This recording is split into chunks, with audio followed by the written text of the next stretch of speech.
Hi, it's Morag Gamble from our Permaculture Life and the Permaculture Education Institute, and I'm joining you today from my garden, and I'm wanting to talk about one of the plants that I really love to have in the garden, and it's been one of my favourites that's been there for, gosh, I don't know, ever since I started gardening in this particular place.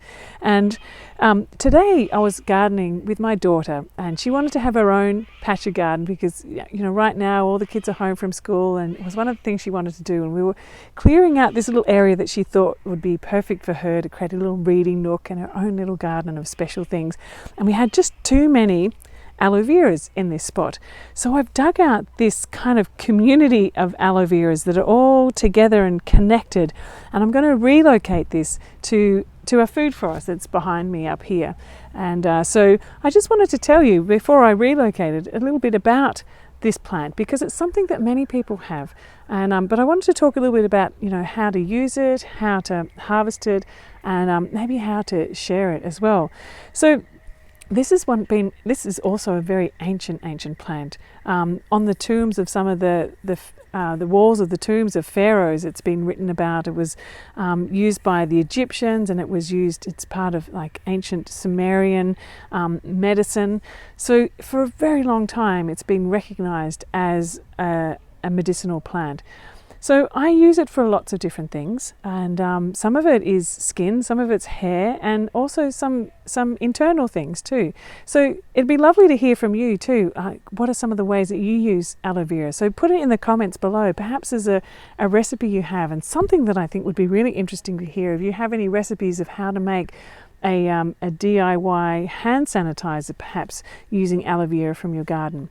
So just talking a bit first about growing aloe vera. Often I find that people grow aloe vera like in a pot, and maybe it's in a very sunny spot, and it tends to end up being a little bit strappy and dry, and maybe a little bit burnt on the ends too.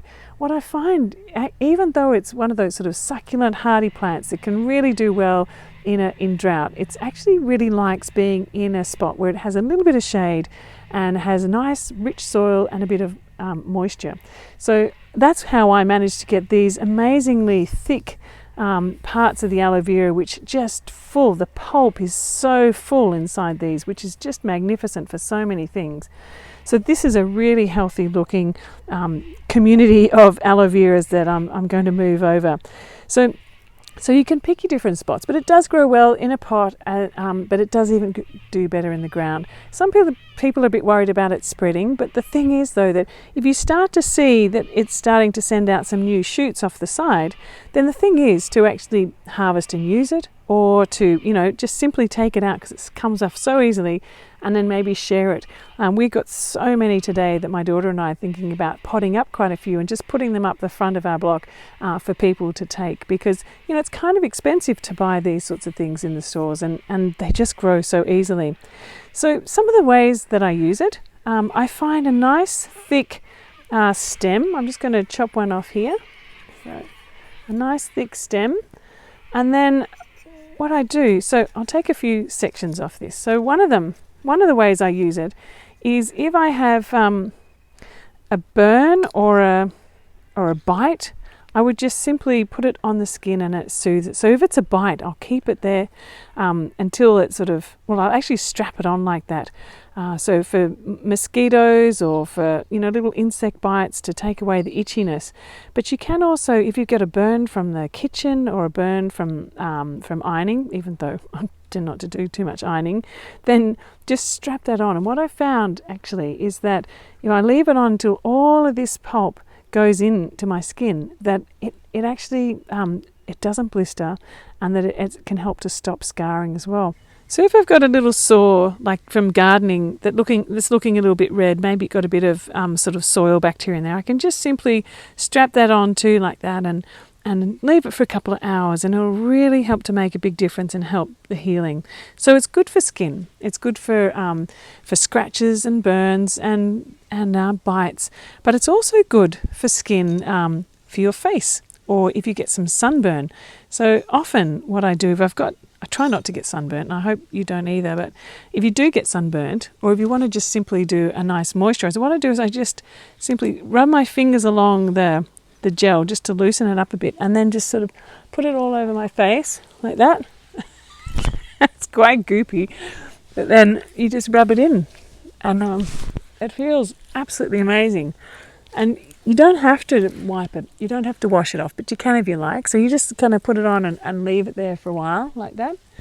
And it feels, as it tightens up, it actually feels a little bit like a mask. So it's good for helping to soothe older skin and make the skin more supple. It's also good if you have young skin with acne or even if you have things like eczema or like rough elbows, to rub it onto those. It's absolutely fantastic for skin, and it's so much better fresh than from a jar. Now the other thing that I do, it's actually my conditioner. And a couple of people were asking the other day what I do with my hair, and actually, it's a very simple thing. I just wash my hair simply with even something like a Castile soap or a handmade soap, and then outside I come out into the garden and then I just open that up and I just run that through, and while it's still wet, actually, if I've just come out of the shower, I'll just comb it through and leave it. It's like a leave-in conditioner, and that's it. And so, you don't really need to have all the fancy conditioners. This is absolutely fantastic. So the other thing that I do with aloe vera is I actually take out little sections of the flesh inside here like this, or even bigger bits if you can. And this I would pop into something like a banana smoothie, or you can chop it up and put it in a salad. And there's some really great desserts you can make out of it. It makes it kind of a really jellyish type dessert. And so this here, if you consume the fresh aloe vera inside, then it helps to kind of bind toxins and help to clean up your intestines, and it's a really good detox type of plant.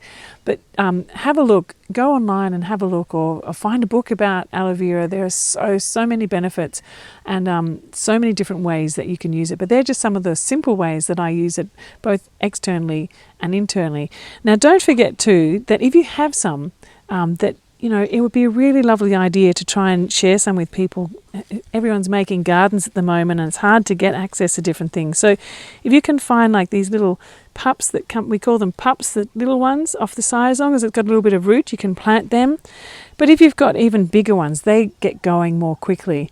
Now, one of the things that I really need to point out too was that, see how it's got the younger ones have these sort of spots on them. And then when they get mature, they become pretty much just plain green like that. So I tend to go for these darker ones when I'm harvesting them, for using them as skin or as a medicinal type of thing. But if this is all you've got, then it's also good enough. It's just more concentrated in that. So I hope that's really helpful, and I hope that's really shown you a few different things that you can use aloe vera for. And and if you don't have some too, then maybe you know a friend of yours who has one that might have a pup that you can take and get your own going as well. So thanks for joining me. I'm going to put down below a couple of links to things that you can download for free. So I've put together my COVID-19 Resilience Care Pack, which is basically a set of permaculture tips and tricks that you can use to get a thriving and abundant garden happening. So there's a whole lot of films and blog posts there that I think will be really helpful. And I've also put together a 4-part permaculture series, which talks about what is permaculture and how you can weave it into your life and livelihood. So there's 2 links down below. And I'll put another link down below too, which is to one of the previous posts that I've done about aloe vera and another film I've done about aloe vera too, to give you more information about this wonderful, wonderful plant. All right, thanks for joining me. I'll catch you next time. Bye.